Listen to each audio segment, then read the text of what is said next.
Bueno, continuamos entonces con el simposio. Una mañana fuerte, ¿no? Empezó tupida.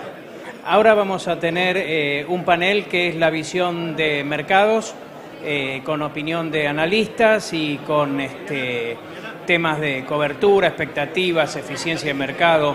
Y entonces para esto vamos a llamar a Bárbara Gerezta-Echagüe, que es Quant and Macro Strategist of Delta, a Diego Fernández, que es el CEO de Madbar Rofex, a Eric Ritondale, economista jefe de Puente, y a Alexia Rosenthal, que es directora independiente del MAE.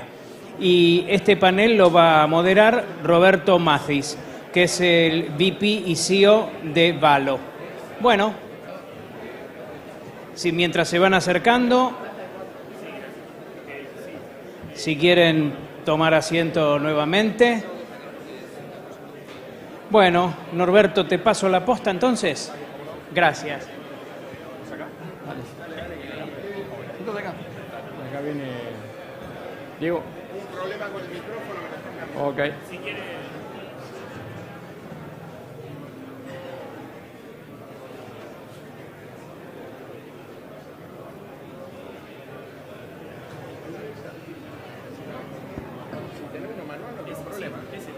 Usted tiene headset de mano. Usted tiene ¿Y qué él usa? Ok. ¿Está abierto el micrófono? Estamos, ¿no? Sí. Bueno, buenos días.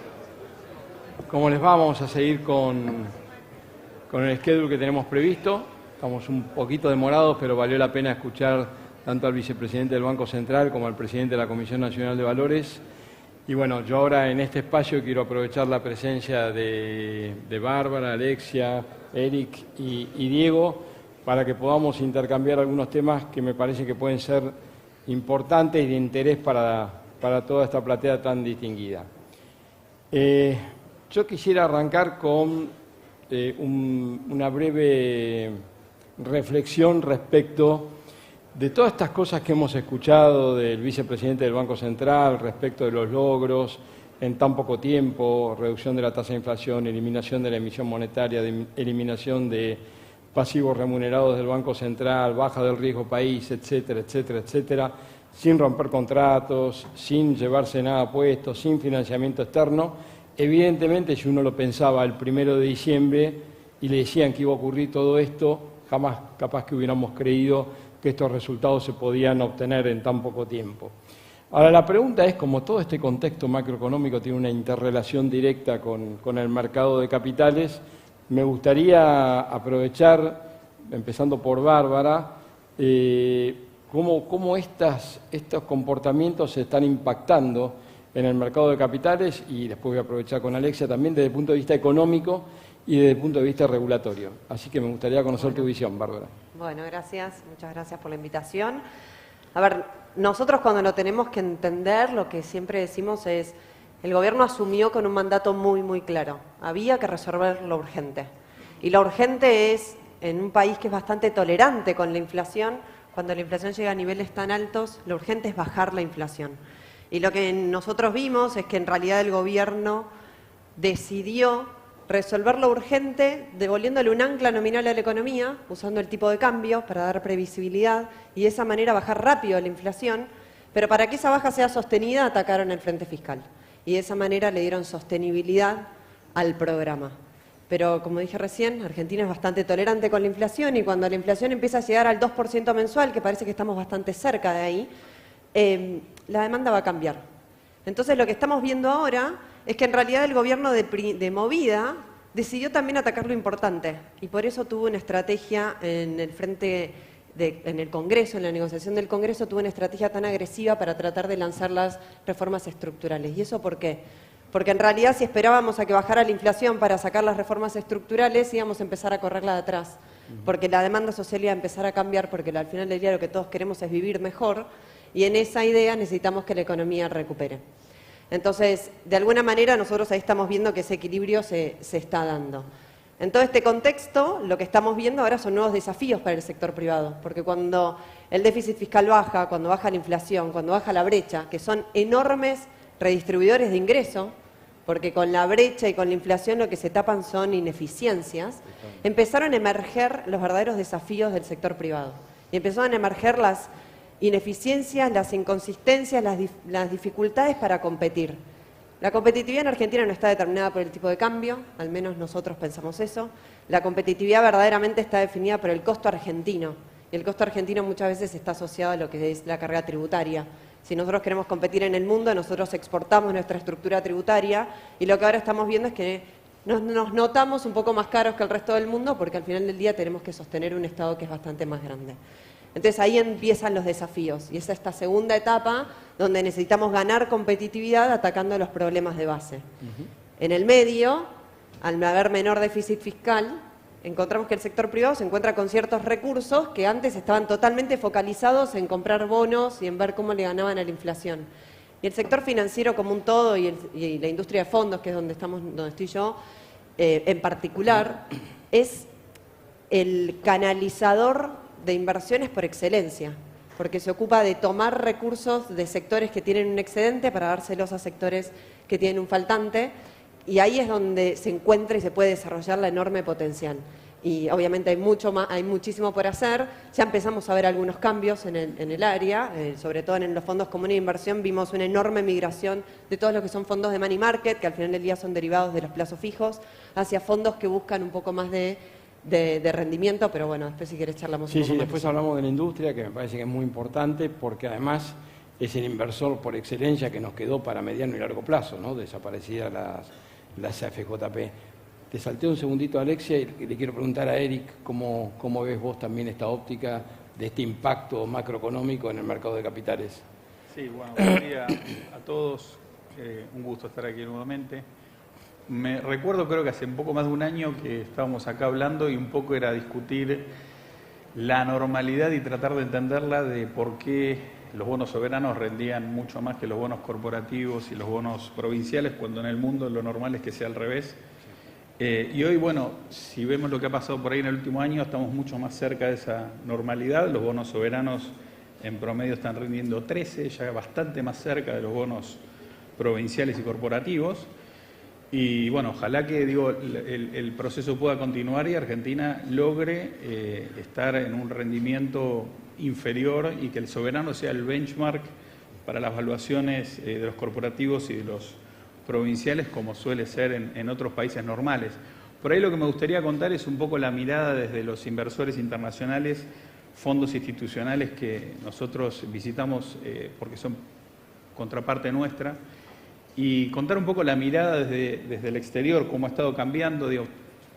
Es hablar básicamente de los grandes tenedores bonos soberanos, que es básicamente el 20% de lo que son los bonares y 75-80% de los bonos globales ley New York, que están en manos de estos inversores, y contarles un poco cómo ha cambiado la mirada y la óptica en poco más de un año. Por ahí cuando íbamos en el año 2022, obviamente se refleja hasta en las valuaciones, y por ahí un poco es contarle cómo el mercado ha estado reajustando eso con idas y vueltas, partiendo desde niveles de credibilidad, como decía antes el vicepresidente del Banco Central, muy bajos.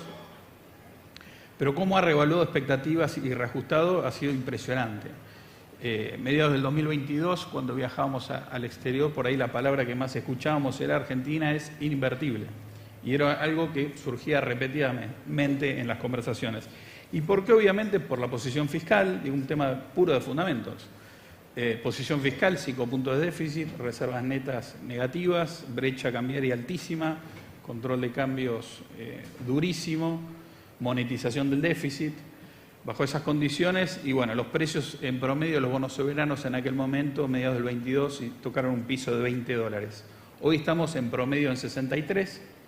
La parte corta, los bonos más cortos ya están rindiendo arriba de $75 el 2029. Riesgo país en 850 puntos básicos, en aquel momento arriba de 2.000. Y ahora inversores internacionales preguntándose, algunos que nos cuentan, dicen, bueno, ¿por qué Argentina no puede ir a rendir lo que rinde Turquía? Turquía tiene un riesgo país de 300 puntos básicos, tiene algunos controles cambiarios, hasta hace poco tenía reservas netas negativas. Entonces ha habido un pivot impresionante en la narrativa y en la mirada. Hoy, con 850 puntos básicos, y por ahí quería darles esa mirada desde el lado de la deuda soberana, ya la deuda pricea un re-rating positivo. O sea, hoy tiene un rating de crédito la deuda soberana CCC menos, ya está cotizando como si fuera CCC, para ir a rendir consistente con un rating de B menos. Eso sería ir a un riesgo país de 700 puntos básicos. Pero ya la pregunta que se hacen algunos es, obviamente no es un consenso, pues si no lo veríamos en los precios, pero se empieza a mirar y decir, bueno, ok, ¿por qué Argentina no puede ir incluso más allá de B menos e ir a cotizar más cerca de donde está Turquía? El cambio de esa narrativa, por ahí no sé si no me quiero extender mucho más, pero por ahí... Ahora después quiero profundizar un poco sobre esta visión que vos estás teniendo de los inversores externos y preguntarte por algunas cosas adicionales. Permitime un segundo que, tomando una reflexión que vos decías, me gustaría preguntarle a Alexia cómo estamos hoy en materia de cambios, ¿no? O sea, cuando uno mira el día de hoy respecto de la regulación en el mercado de cambios por parte del Banco Central y lo que está haciendo CNB, ¿qué diferencias tenemos y cuál es tu visión al día de hoy? ¿Cómo está? Perfecto. Bueno, buen día a todos. Gracias a EF y Douglas por la invitación. Es un honor estar acá con estos panelistas. Sí, claramente, digamos, yo entiendo que el perfil de este gobierno le hubiera encantado por tomar la administración en diciembre y sacar de cuajo todo lo que es restricciones cambiarias por su ideología y por su perfil. Las condiciones macroeconómicas, la falta de engrosamiento de reservas y demás no lo permite. De hecho, al día de hoy, como explicaron bien los paneles anteriores, todavía no estamos en condiciones de levantarlo de un día para otro. Entonces empezaron a navegar estas aguas de tener ese corset, pero por otro lado tratar de desarrollar al máximo posible el país y la normativa. En cuanto a la CNB, ha sido, la verdad, muy prolífera. Ha sacado, como dijo Roberto, muchísima regulación. La verdad que tenemos un lujo de contar con un presidente de la Comisión Nacional de Valores que era uno de los socios más importantes, de uno de los estudios más importantes, secundado por Patricia Boedo, que dentro de lo que es la Comisión Nacional de Valores técnicamente es una de las personas más relevantes, y con Sonia, con el currículum que tiene. La verdad que los regulados es un lujo para nosotros contar con ese directorio, y se ve con las resoluciones que están sacando que realmente impactan y de manera muy eficiente, no solo en evitar que Argentina caiga en la zona gris, en lo que es al GAFI, sino en lo que es la federalización, la profundización, la facilidad en el acceso al mercado de capitales.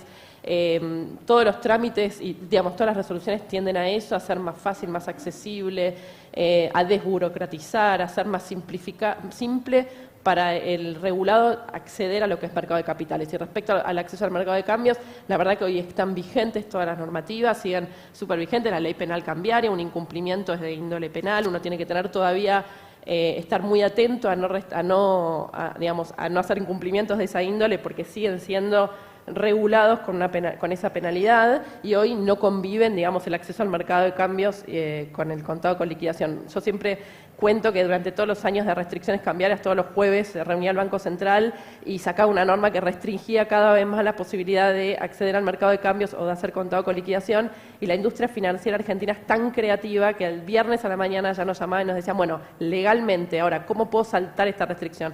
Y la verdad es que siempre lo lograban, y el Banco Central corría de atrás y se fijaba cómo casuísticamente podía anular esa posibilidad de esa nueva operación, y era como un modus operandi que se empezó a instalar. Bueno, yo creo que desde el cambio de administración es al revés. Los jueves estamos esperando a ver cómo de a poquito se va abriendo en el camino correcto estas restricciones, y eso me parece que es algo que se valora mucho, claramente entendiendo que es el camino correcto y es a donde estamos yendo. Hoy todavía no conviven el contado con liquidación con el acceso al mercado de cambios. Son dos operaciones absolutamente lícitas, hiperreguladas, cada uno con su regulador, pero todavía tenemos 90 días que, como siempre digo yo, hay que elegir todavía qué partido queremos jugar. Qué bueno escuchar que el contado con liqui es legal. Hace 3 o 4 años parecía una cosa distinta. No, Roberto, yo te quería agregar ahí, sí, porque estuvo bueno que Vladimir habló del cepo formal y del informal, que era la deuda que tenía importaciones, y después Roberto Silva dijo del cepo de CNB, que es el de contado con liqui, y bueno, el vínculo que hay entre el contado con liqui y el MULC que te frena. Pero los fondos comunes de inversión, como dijo Bárbara y vos, para mí es el instrumento que va a permitir ahorro de largo plazo. Venimos de money market un día y también es el instrumento con más distribución, que llega a más ciudadanos. Entonces, una parte del cepo que sería importante liberar es que los fondos puedan invertir en cualquier lado, comprándolo el tipo de cambio al contado con liquidación, ¿no? Pero que sea totalmente libre las carteras que puedan tener los fondos en la medida que estén en los reglamentos, porque eso va a permitir que el ciudadano confíe en el fondo y elija el fondo local porque quiere, no porque está obligado. Entonces yo desde la industria creo que tenemos que hacer fuerza con eso, porque hay tantas que tienen que eliminar que, bueno, pongamos en la lista de prioridades alta la restricción a los fondos. Seguro, yo digo, en este escenario que estamos describiendo, todos nos fuimos preparando de una u otra manera para este 2024 y lo que viene, ¿sí? Si uno mira el sistema financiero también se ha ido preparando. Y bueno, ¿por qué? Porque de cada 100 pesos de depósitos, antes 95 se distribuían entre Banco Central y Tesoro, y ahora hay que ser banco, porque no está el Banco Central y el Tesoro absorbe menos fondos. Entonces uno ve que Galicia está con HSBC, que Macro está con Itaú, que Consultatio se compra TPCG, que el BCT se compra DLS, que nosotros compramos Columbus, o sea, estamos todos en un proceso de fusión que les cuento que es un estrés fenomenal. Pero como tengo acá a Diego, que debe estar viviendo algo parecido, lo que le quiero preguntar es qué oportunidad está viendo y por qué el MAT by Rofex MAE. Bueno, creo que algo importante es que nosotros hicimos MAT by Rofex, que son dos mercados de futuros que tienen más de 100 años, en el año 2018, porque vislumbramos que se abría un potencial enorme de crecimiento del mercado de capitales argentino. Eso lo arrancamos en el 2017 y previamente habíamos comprado una empresa de tecnología, ESCO, que le da servicios al mercado de capitales en el 2016.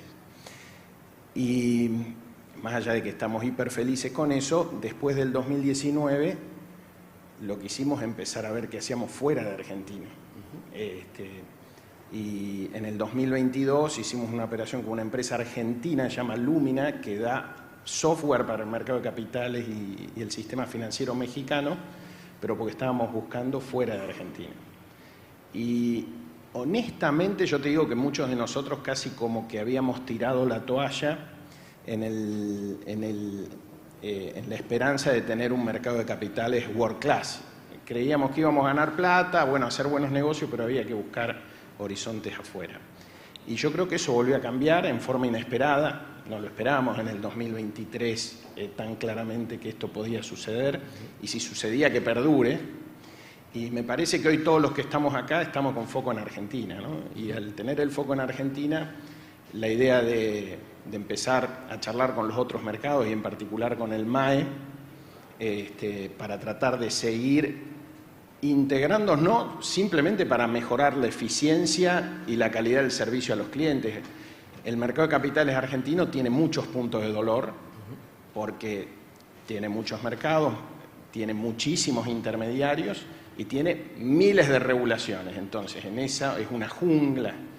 Estas fusiones lo que te permiten es armar un programa, un plan de largo plazo para simplificar cosas. Simplificar plataformas de negociación, poner mejor tecnología, simplificar procesos de liquidación, las operaciones que son garantizadas que tengan márgenes más eficientes. Y ese es el camino, es durísimo, porque tenés que destrabar todo, pero el objetivo es ese, tratar de que el mercado de capitales argentino, que vuelve a estar con una expectativa de gran crecimiento acompañando el desarrollo del país, sea un poco más simple, un poco más eficiente.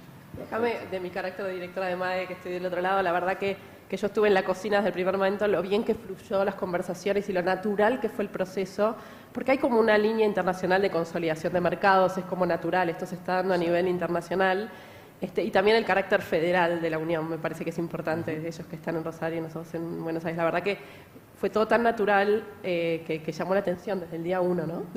Cómo se complementan en cuanto a productos, a tecnología y demás.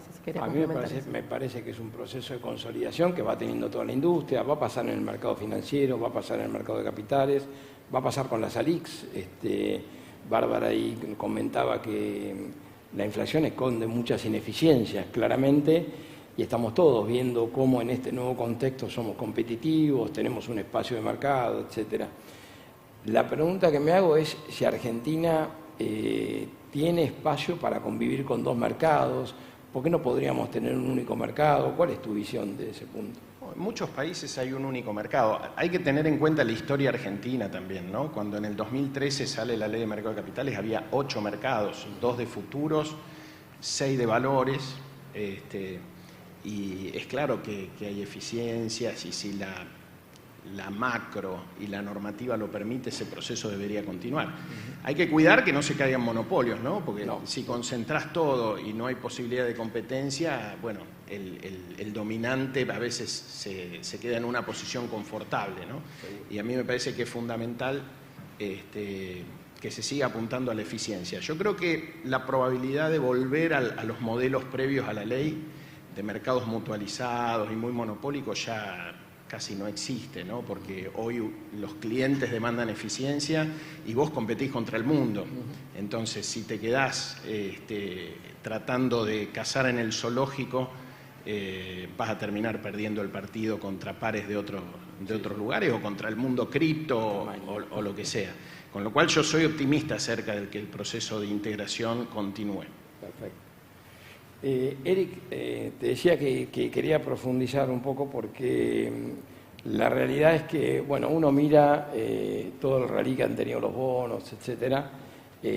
Todavía uno sabe que hay materias pendientes, por ejemplo, se imagina que los vencimientos del 2025, los 10.000 millones de dólares que están por vencer, este canje de deuda que está ahí dando vuelta, ¿cómo crees que impacta? ¿Qué espacio ves para ese canje de deuda? Sí, a ver, me parece que a nivel de las evaluaciones y cómo se mira Argentina desde afuera, ha bajado mucho la ansiedad con la salida del cepo. Por ahí era un tema crítico, pivotal, hace más de un año, y obviamente junto a lo fiscal. Una vez que el ancla fiscal se puso visible desde el primer mes de gobierno, obviamente no fue un proceso lineal, hubo idas y vueltas, algunas dudas respecto a la sostenibilidad fiscal por ahí del segundo semestre, cuando estamos en abril, mayo, junio. Todo eso se fue disipando y hoy nadie pregunta, nadie está preocupado por el tema fiscal de acá a un año. No digo que no sea un problema o que no pueda ser un problema más adelante, pero hoy eso salió de la agenda de los temas de preocupación entre los inversores. Y el cepo, como decía antes, que estaba por ahí en el centro también de la mesa, la salida, cuando se sale, porque obviamente uno mira la historia argentina y cuando hubo cepo, como la reserva se hizo muy difícil y el crecimiento de las exportaciones fue muy limitado. Siempre digo también, miremos la experiencia de los 90 y también cuando se habla del tipo de cambio y la discusión del tipo de cambio, Argentina nunca aumentó sus exportaciones en volúmenes tan rápido, tan fuerte como en los años 90, a pesar de que era un tipo de cambio real similar al actual. ¿Por qué? Porque no había cepo, porque el sesgo antiexportador de toda la estructura tributaria y regulatoria era muy bajo y las exportaciones volaron en aquel momento. Entonces, se mira mucho esa parte de la historia y ahora se ha entendido que en la medida que el ancla fiscal esté en pie y esté sólida, y en la medida que el Banco Central está comprando reservas aún con cepo, aún sin haberse eliminado el blend, que es un tema que todavía no se habló aquí, pero me parece que la gran noticia positiva por ahí de los últimos meses es que a pesar de todo eso, a pesar de que ya se están pagando más del 100% de las importaciones durante octubre, el Banco Central sigue comprando reservas. Y creo que eso obviamente explica por ahí la última pata del rally que vimos de los soberanos, que pasaron de 50 y pico ahora a $63, en buena medida es por lo que ha pasado en julio, agosto, septiembre, octubre.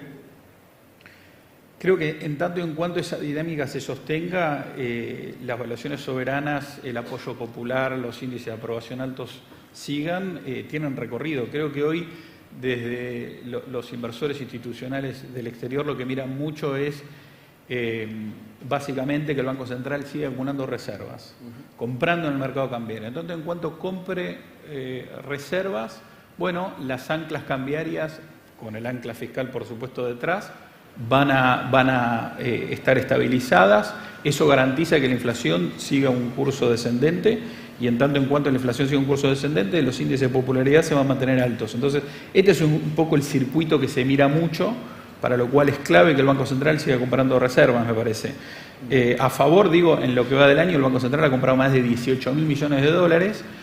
Por ahí las reservas netas no han subido tanto, pero porque en buena medida se han estado pagando mayormente, se pagó deuda en dólares por 11.000 millones de dólares. Ahí hay, por ejemplo, no lo mencionó el viceministro de el vicepresidente del Banco Central, pero es muy importante, el Banco Central canceló una línea con el Banco de Basilea por más de 3.000 millones de dólares. Parte de esas reservas se utilizaron para eso. Ha habido una mejora en el balance y en el patrimonio del Banco Central muy importante. Entonces ahora esa ansiedad me parece que ha estado bajando y hay un entendimiento de que el proceso es muy virtuoso y que ha sido mucho mejor de lo esperado. Y creo que hacia adelante por ahí lo que se va a mirar es más eso que si, bueno, la salida o la unificación cambiaria viene 3 meses antes o 3 meses después. En eso ha bajado mucho la ansiedad por ahí, para sumar. Perfecto. Ahí, Alexia, te quería consultar un poco cómo has visto la evolución de este blanqueo en las cuentas cera y esta dolarización intrínseca que está habiendo. Se han recaudado más de 20.000 millones de dólares, que significa una buena apuesta por parte, como decía el vicepresidente del Banco Central, de los argentinos. ¿Cuál es tu visión sobre este tema? Yo creo que hubo una mesa de enlace muy buena entre la FIP, la UIF y la CNB. Me parece que fluyó muy bien integralmente, creo que fue un éxito. Y yo me quedo con algo, lo primero importante es que, que el blanqueo no es un cepo, no es un corralito, sino que aquel que quiere blanquear sin pagar el impuesto puede hacerlo, pero si después se arrepiente, de acá al 31 de diciembre de 2005 puede salirse del circuito cera y pagar el impuesto cuando quiera. O sea, no es que uno toma la decisión y queda ahí estancado en el circuito cera hasta el 31 de diciembre de 2025. Eso es el primer punto que me pareció muy bueno de cómo se reguló. Y el segundo gran tema que me pareció muy bueno es que el gobierno, sin perjuicio de que el ánimo recaudatorio y lo que iba a recaudar por el impuesto es sumamente importante, yo creo que el driver principal fue una dolarización intrínseca, como dijiste vos, tratar de crear un circuito paralelo al circuito de las cuentas normales, comitentes y bancarias, que sean cuentas cera comitente y cuentas ceras bancarias, para que de alguna manera se desarrolle ese circuito vinculado a la economía real. Por ejemplo, lo primero que hicieron muy bien es que el menú de inversiones para aquel que quiere, manejarse en este circuito cera es bien amplio, desde títulos públicos, acciones, fondos comunes de inversión que tienen su cuota aparte cera especial, fideicomisos, tema inmobiliario, CGRs, con lo cual uno puede invertir su plata dentro de este circuito sin pagar el impuesto, de acá al 31 de diciembre, de manera muy amplia. Pero lo segundo que es muy interesante es que el gobierno insta a aquellos que no han blanqueado a abrir cuentas ceras también para hacer comprar un auto y tengo la plata depositada porque no quiero pagar impuestos en mi cuenta cera, no me va a ser indiferente si yo a la concesionaria que voy tiene una cuenta cera o no tiene una cuenta cera, indistintamente de si blanqueo esa concesionaria. Porque cuando yo pago el auto desde mi cuenta cera, si yo pago una cuenta que no es cera, me van a retener a mí el 5%. En cambio, si yo pago una cuenta cera de una concesionaria, aun cuando no haya blanqueado esa concesionaria, a mí no me retienen nada y me va a salir más barato el auto, con lo cual la gente que no blanqueó, las empresas empiezan a ser más competitivas si abren su cuenta cera. La pregunta es qué va a hacer esa concesionaria con la plata una vez que la recibió en este circuito cera, ¿no? Bueno, puede o bien tener estas inversiones transitorias que son muy amplias, o decidir pagar el 5% y sacarlo del circuito, o seguir en la economía real. Por ejemplo, tiene que comprar neumáticos, no le va a hacer lo mismo ir a una casa de neumáticos que tenga cuenta cera que el que no tenga. Entonces, de esta manera, lo que pretende el gobierno es que haya un circuito cera de la economía real pagada con dólares, dolarizando intrínsecamente la economía. Eso me parece que está funcionando bien y es súper interesante. Okay. O se la damos a Bárbara, a los fondos comunes de inversión. Nosotros en el banco ya abrimos más de 300 cuentas de las ALICs, que son cuentas justamente donde van a derivarse esos depósitos para poder seguir con la exención y tener una renta, pero también tiene un impacto en la industria de fondos. No sé cómo los fondos se están preparando para este mecanismo. Así es, exactamente. A ver, primero a mí me gustaría agregar algo a lo que se está hablando sobre el impacto del blanqueo y la acumulación de reservas del Banco Central en un momento donde quizás muy pocos esperaban que el Banco Central estuviera comprando dólares. En realidad el blanqueo también ayuda a que el Banco Central compre reservas, porque piensen que aquel que blanquea lo deposita en el banco se da vuelta, presta una parte, se lo presta una empresa que tiene que canalizar una inversión, cuando canaliza la inversión vende los dólares, el Banco Central está ahí para comprar. Entonces puede ser que buena parte de los dólares que está comprando ahora el Banco Central se deba a una especificación parcial de una porción de lo que se está blanqueando, y eso ayuda a que el Banco Central fortalezca su posición de reservas. Entonces, si fortalece la posición de reservas y nadie está esperando que levanten el cepo, cuidado, que se puede venir más cerca de lo que uno cree, ¿no? Lo importante, yo creo que para la industria de fondos en general, es que cualquier proceso de normalización de la economía no sea disruptivo. Que no pensemos que por unificar tenemos que devaluar masivamente, que unificar implica un rebote inflacionario. Todo eso tiene que ser de manera no disruptiva, porque así lo que nosotros empezamos a ver en la industria de fondos es un mayor apetito o una mayor predisposición a tomar algo de riesgo en pos de obtener una mayor rentabilidad, tanto en la parte de dólares como en la parte de pesos, ¿sí? Porque nosotros en la parte de pesos estamos viendo que se están volcando los fondos desde money market a fondos, los viejos llamados T+1, que son fondos de renta fija de corto plazo, donde al final del día las sociedades gerentes podemos volcar nuestra visión de lo que creemos que va a pasar, gestionamos activamente las carteras y buscamos obtener algo de rentabilidad. Y yo creo que el mayor desafío de la industria de fondos es de vuelta volver a generar fondos de largo plazo, volver a canalizar y ser vehículos y crear vehículos de inversión de largo plazo para generar verdaderamente valor. Sí. Y el mismo desafío tienen los bancos, digamos. En términos de blanqueo, sí se está generando toda una oferta de fondos en dólares. Hasta el momento lo que se ve es un perfil muy conservador de la industria en la parte de dólares. Algunos se animan a invertir en fondos que tienen más globales, que son bastante más volátiles, pero lo que sí creemos es que la industria también se está adaptando a esa situación y está generando una oferta de fondos en dólares para distintos perfiles de riesgo, y que eso eventualmente se va a ir profundizando. Pero los dos, tanto pesos como dólares, creemos que todo tiene que ir creciendo, digamos, es el gran desafío para la industria. Hay una oportunidad que yo creo que se va a estar dando ahora con el proceso de privatizaciones, que, bueno, si uno mira lo que pasó en la década del 90, de YPF, las transportadoras, las centrales energéticas que han pasado por el mercado de capitales con una porción de equity, me parece que esa es una oportunidad importante, ¿no? Ahora viene un segmento de privatizaciones donde uno busca un inversor estratégico y paralelamente está pesando también en una emisión de acciones. No sé cómo ves ese esquema. Mira, nosotros tenemos experiencia como emisor porque cuando nos fusionamos Rofex y Matva estaba listada, pero estaba listada en un cajón, ¿no? Así que sin hacer una emisión, simplemente con una política, llamemos así, de apertura al inversor minorista, la acción fue pasando en los segmentos de BIMA, que son más de subasta, al panel general normal, y hoy es una acción de panel general que está entre las 2 o 3 que más operan. Banco de Valores también es una acción muy operada en el panel líder. Yo creo que es muy saludable que empiece a haber nuevas emisiones. No sé si van a ser las muy grandes, porque cuando vos vas a hacer una emisión ya de un unicornio y todo, seguramente lo puedes hacer en Estados Unidos.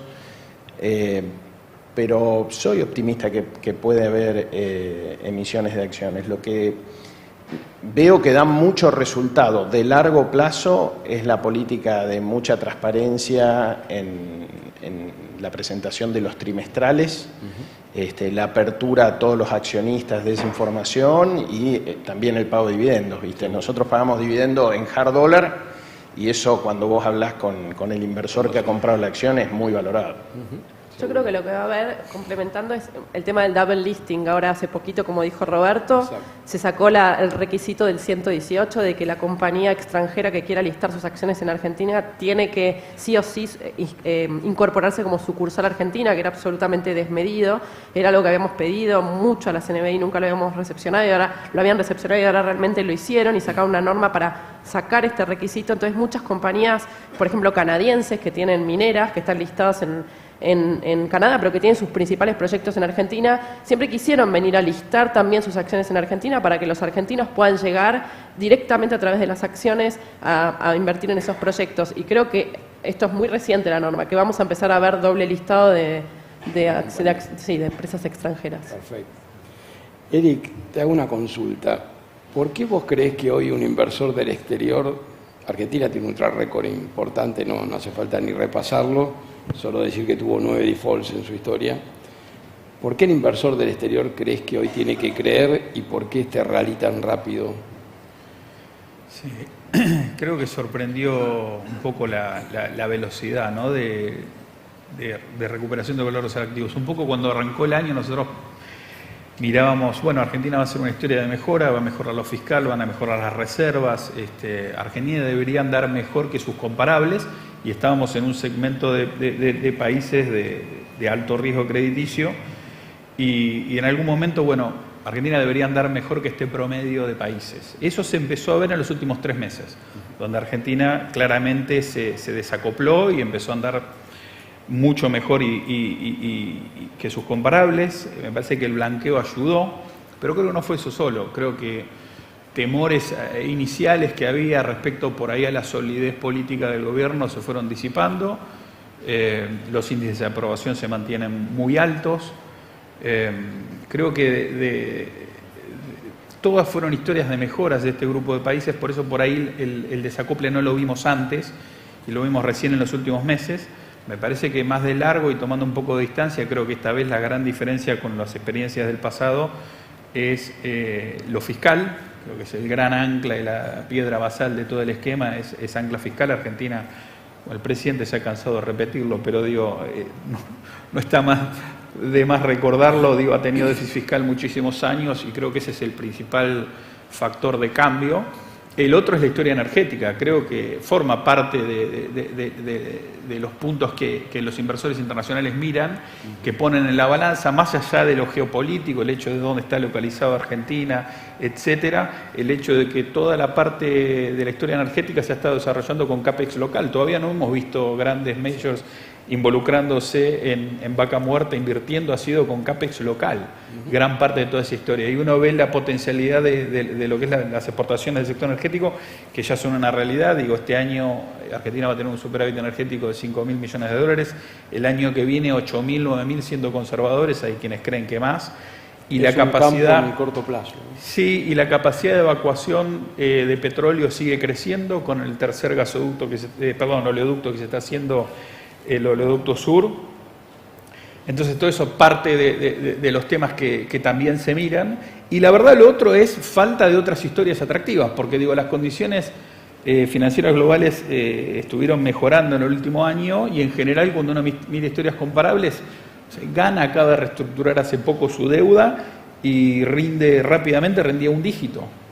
Entonces también falta de otras historias atractivas con rendimientos muy comprimidos entre todos los comparables. Entonces, bueno, ahí dentro de ese espacio Argentina claramente se destacaba el hecho de falta de atractivos de otros comparables relativamente. Entonces creo que eso explica también parte de la mejora y de vuelta, me parece que por delante, si uno quiere pensar más a nivel fundamental, lo que necesitaría la historia para seguir aproximándose a, como decía antes, Turquía o incluso ir a más, donde traidean por ahí bonos de emerging market más con rendimientos incluso menores de spread sobre la curva de Estados Unidos, yo creo que es el tema de las reservas.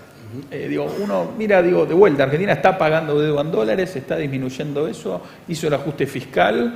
Hay un tema de acumulación de reservas que por ahí es el único tema que uno diría, bueno, cuando mira a nivel de fundamentos, hay países que tienen un buffer en reservas, un amortiguador en cuanto al nivel de reservas, que Argentina todavía no tiene. Bueno, creo que esa es parte por ahí de la historia que se va a mirar mucho. Es bueno, bajo qué condiciones y con qué velocidad eso se va a ir generando, y por eso la historia energética es tan importante. Alexia, yo me quedé sorprendido. Si Roberto Silva hubiera tenido más tiempo, todavía lo estábamos escuchando con la cantidad de cosas que hizo en materia de CNB. ¿Tu visión es parecida del sector privado como abogada? ¿Cómo estás viendo al ente? Sí, definitivamente. Hay un mecanismo que no lo trajo este directorio, pero que lo implementa este directorio, que es buenísimo, que es el tema de consulta previa.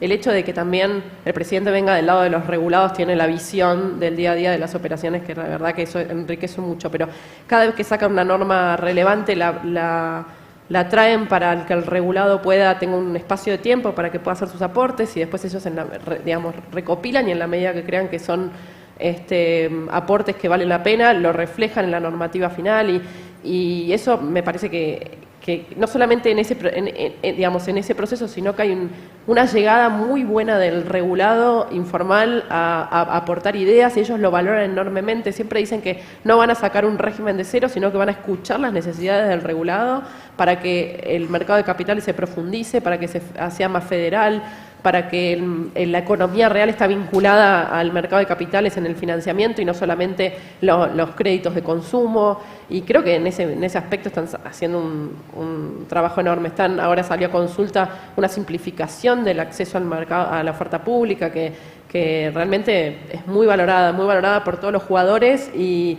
yo siempre digo que una compañía que tiene las dos posibilidades de financiarse a través de bancos y a través del mercado de capitales, la historia cuenta que los bancos empiezan a tener competidores y que le va a agarrar los mejor de los dos mundos, y en una Argentina donde las ventanas se abren y se cierran tan rápido, está buenísimo tener las dos, el acceso a los dos tipos de financiamiento para buscar en el momento que se necesita financiamiento el mejor de los de las condiciones. Así que creo que el director está haciendo un gran trabajo, toda la línea también, y es algo que se aprecia mucho del lado del regulado.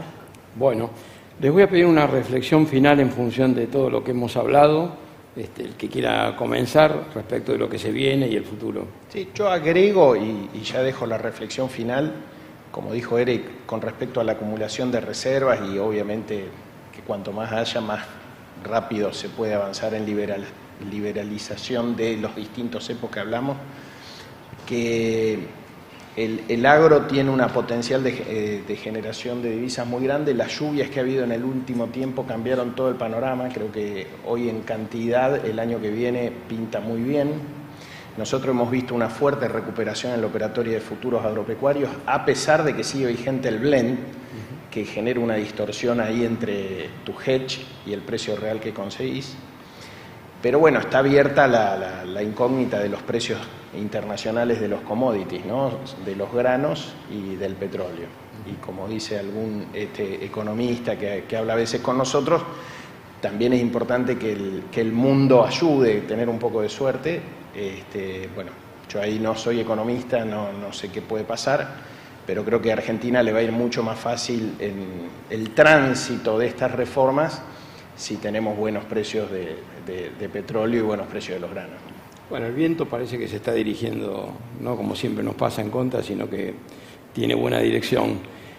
¿Hacemos una reflexión final, Bárbara? Bueno, yo creo que sí, que Argentina está haciendo cosas que históricamente no se hicieron en todos los planes de estabilización. Todos los planes fueron súper exitosos en bajar la inflación muy rápido.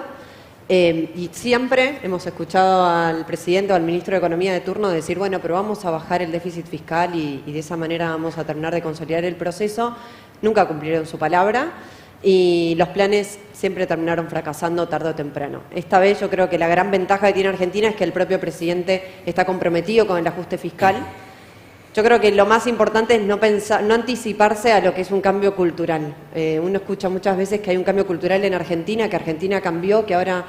Yo lo que creo es que de alguna manera la coyuntura manda y la urgencia manda. Argentina, cuando votó al gobierno actual, tenía una inflación galopante y a partir de ahí dijo, bueno, este es nuestro problema urgente. Veamos un par de años de crecimiento para hablar de si hay o no hay efectivamente un cambio cultural. Creo que la gran ventaja que tiene este gobierno es que por primera vez se está anticipando a lo que es la dinámica social y no es casual que empecemos a escuchar al presidente o al ministro de Economía hablar cada vez menos de inflación y hablar cada vez más de crecimiento. Creo que para ese último impulso en materia de crecimiento es muy importante la energía, como bien decían, el agro, por supuesto.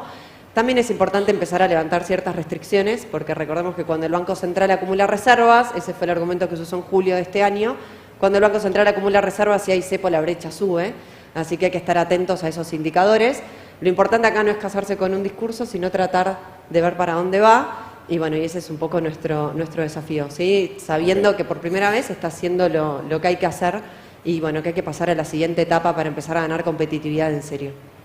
Alex. Sí, yo también para cerrar y en línea con lo que se dijo acá, la palabra clave es la sustentabilidad o la sostenibilidad del plan en el tiempo. Cuando yo estuve afuera estas semanas y preguntaban, digamos, ¿cuál es el momento de la prueba de amor en donde realmente el inversor cree en Argentina? ¿Y qué son las legislativas? ¿Son cuando se levante el cepo? Bueno, yo creo que la respuesta es la sostenibilidad en el tiempo y seguir por la línea en la que estamos de manera sustentable. Yo creo que es paso a paso, pero claramente estamos en el camino correcto. Sí, por ahí para agregar, totalmente es un tema que surge habitualmente para sumar por ahí un comentario relacionado a, porque digo, fue un shock político muy grande, el triunfo de Milei. Después una sucesión de sorpresas positivas para los inversores en cuanto a la dinámica fiscal, de reservas, de actividad económica, velocidad baja de la inflación, el entendimiento de que la velocidad de recuperación económica y de ajuste fiscal provenía de que había un gasto muy ineficiente y por eso el impacto fue muy bajo y la reversión que estamos viendo es muy rápida y muy positiva. Y después también preguntas respecto a si este shock político, cómo se va a traducir, y esto ya es una pregunta de segundo orden, pero para terminar, en la agenda de la oposición.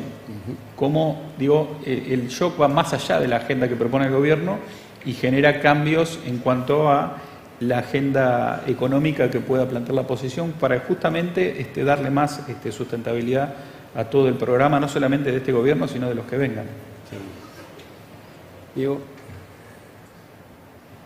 En lo último que plantea de la oposición, yo creo que es importante volver al tema provincias e ingresos brutos. Creo, vos oí a nuestro gobernador en Santa Fe, Puyaro, y ves un discurso muy alineado con el de Milei en cuanto a austeridad, no déficit fiscal. Después, cuando vas a los hechos, hay cosas que se hacen muy bien y algunas que yo creo que más por error de cálculo, de desconocimiento, se hacen mal. Y bueno, hay algún riesgo de que temas fiscales de las provincias le peguen mucho al mercado de capitales o al sistema financiero. Y la provincia de Santa Fe, el mismo día que anuncia que va a emitir un bono para hacer rutas, que es buenísimo, ponen una ley, un gravamen sobre la operatoria de títulos públicos, ¿no? Yo creo que eso es un tema que es reversible, que hay capacidad de las provincias de entender lo que se necesita, pero el gobierno nacional está bueno que intente coordinar eso, porque el esquema que vos tenés hoy, ingresos brutos con convenio multilateral, es muy perverso. No hay incentivos a que las provincias cooperen. Hay incentivos para que cada cual vaya y trate de sacar la mejor tajada, ¿no? Entonces, en la agenda de la oposición y de los gobernadores, que las reducciones de impuestos que se puedan hacer en el Estado Nacional no sean compensadas con aumento de impuestos en los municipios y provincias, si no estamos en el punto del que partimos. Yo creo que, digamos, pasa un poco el proceso de alineamiento de las provincias en materia fiscal y en materia de entender hacia dónde estamos yendo, es mucho más lento que a nivel nacional, claramente, pero toca todos los frentes, ¿no? Porque, digamos, uno escucha al presidente diciendo, miren, nosotros estamos haciendo todo lo que tenemos que hacer para darles herramientas a ustedes como sector privado para desarrollar, para tener crecimiento económico, y tenés las dos caras. Cada vez que hay una reforma de este tipo hay puntos de dolor, hay sectores empresarios del sector privado que se resisten a cambios porque hay muchísimos cotos de caza dentro del sector privado, ¿no? Yo creo que es una conjunción de todo. El sector privado tiene un desarrollo y un esfuerzo enorme en este cambio cultural que tenemos que hacer y entender que, bueno, para poder jugar hay que ser competitivo 100%. Creo que la gente lo está acompañando, estoy convencido que lo está acompañando.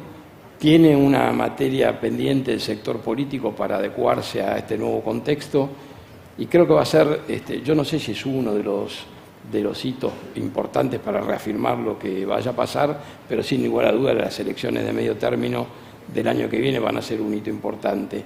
Y yo me quedo con algo que para mí es clave. Miren, cuando uno escucha al presidente, parece que hablara el ministro de Economía. Y cuando uno escucha a Toto Caputo, parece que hablara un político. Y eso hay que tenerle una lectura muy importante. O sea, si ustedes miran en el pasado, ha habido infinidad de programas económicos que iniciaron exitosamente, Plan Austral o el que se les pueda ocurrir, y ¿dónde terminaba mal? En la parte política. Un presidente donde aflojaba las presiones y el ministro de Economía teniendo que ceder por lo que decidía el presidente. Y esta vez es al revés, es el presidente el que está convencido, obviamente lo acompaña el ministro de Economía que tiene todos los fundamentos, pero el presidente es el primero que se para, dice hasta acá llegamos, esta es la manera y no hay manera que me tuerzan el brazo. Ese mensaje a la sociedad, para Aerolíneas, para el sector privado, para los intendentes, para todo es fundamental para que podamos desarrollarnos. Y yo creo que los inversores del exterior también eso lo valoran muchísimo y se dan cuenta que va por ahí y que es muy difícil torcerle el rumbo a este gobierno que se lo trazó en diciembre y que yo creo que si hoy hiciéramos un raconto al 12 de noviembre, que estamos al día de hoy, y mirábamos de dónde salimos y dónde estamos hoy, no lo podríamos creer. Así que bueno, yo soy optimista y espero que todo funcione bien y cuando nos veamos el próximo año, digamos cómo se va consolidando este proceso. Así que muchas gracias a todos ustedes. Gracias.